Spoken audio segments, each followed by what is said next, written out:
আজকের ভিডিওতে আমি শেয়ার করব আপনি কিভাবে গ্রিন স্ক্রিন ব্যাকগ্রাউন্ড রিমুভ করবেন, ব্যাকগ্রাউন্ডের পিছনে একটা কিভাবে টেক্সট বসাবেন বা আইকন ইউজ করবেন। প্রথমত আমরা একটা গ্রিন স্ক্রিন ভিডিও বা ইমেজ নিয়ে আসবো। এটা একটি ইমেজ। এই ইমেজটাকে আমরা ডুপ্লিকেট করব। দুইভাবে আমরা করতে পারি। কন্ট্রোল সি দিয়ে কপি করে পেস্ট করতে পারি, বা একটু প্রফেশনাল ওয়েতে করলে আমরা অল্টারটা চেপে ধরে মাউস দিয়ে ড্র্যাগ করে উপরে ছেড়ে দিব। উপরের অপশনটিকে সিলেক্ট করে আমরা সরাসরি চলে আসবো ভিডিও অপশনে। এখান থেকে রিমুভ বিজি ক্লিক করার পর আমরা তিনটে অপশন পাবো। একটা হলো অটো রিমুভাল, কাস্টম রিমুভাল এবং ক্রোমা কি। আমরা যখন এক কালারে যে কোনো ব্যাকগ্রাউন্ড থাকবে তখন অবশ্যই ক্রোমা কিটা ইউজ করব। ক্রোমা কি অপশনটি অন করে দিব। পাশে আমরা কালার পিকার বলে একটা অপশন পাবো, এটাতে ডাবল ক্লিক করব। ক্লিক করলে এখানে প্যানের মতো একটা আইকন আসবে। জাস্ট আমরা যে কালারটি রিমুভ করতে চাই সেখানে ক্লিক করব। আমি গ্রিন স্ক্রিনে ক্লিক করব, ব্যাকগ্রাউন্ডটি রিমুভ হয়ে গেছে। হয়তো বা আপনাদের চোখে পড়ছে না, সেটার জন্য আমরা কি করব, নিচের লেয়ারে আই বাটনে ক্লিক করব।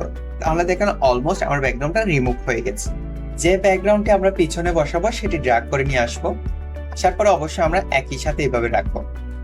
যে ব্যাকগ্রাউন্ডটি আমরা রিমুভ করেছি সেটা ড্র্যাগ করে উপরে তুলে দিব, যাতে আমাদের ব্যাকগ্রাউন্ডটা অবশ্যই মিডল অবস্থায় থাকে।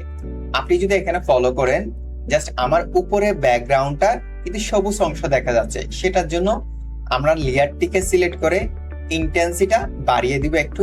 তাহলে দেখেন সবুজগুলো একটু কমে যাবে, শ্যাডোটা একটু বাড়িয়ে দিব। কিন্তু এখানে তাও বেটার ভাবে হচ্ছে না। সেটার জন্য আমরা অ্যাপ্লাই করব, অ্যাডজাস্ট বলে অপশনে যাব। অ্যাডজাস্ট থেকে HSL এ এখান থেকে আমরা সবুজ কালারটি সিলেক্ট করব। এখান থেকে আমরা স্যাচুরেশনটা কমিয়ে দিব। তাহলে আমাদের গ্রিন যে ভাবটা আছে সেটা চলে যাবে। আমরা যদি ব্যাকগ্রাউন্ডের পিছনে টেক্সট বসাতে চাই, একটা আমরা টেক্সট লিখবো। জাস্ট লেয়ারটাকে ড্র্যাগ করে দুইটা লেয়ারের মাঝখানে দিয়ে দিব। এই ব্যাকগ্রাউন্ড এবং এই ব্যাকগ্রাউন্ডের মাঝখানে দিয়ে দিব, তাহলে টেক্সটটা পিছনে চলে যাবে।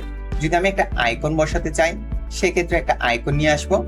আনার পরে এই আইকনের পিছনে কিন্তু একটা ব্যাকগ্রাউন্ড আছে, এটা রিমুভ করার জন্য আমরা সেম ভাবে কাজ করব।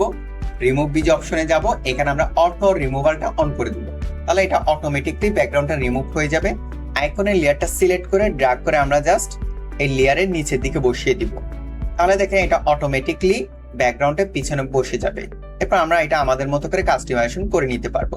সেম ভাবে আমরা যদি পাশে আরেকটা আইকন বসে তাই, সেক্ষেত্রে এটা ব্যাকগ্রাউন্ডটা রিমুভ করব। অটো রিমুভালে ক্লিক করব।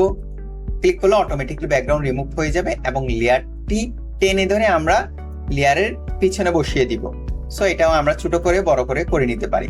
সো এই ধরনের টিপস এন্ড ট্রিক্স পেতে মোবারক ইডিফাই চ্যানেলটি সাবস্ক্রাইব করুন এবং কমেন্ট করে জানাতে পারেন আপনি কি ব্যাকগ্রাউন্ড রিমুভ করতে পেরেছেন কিনা।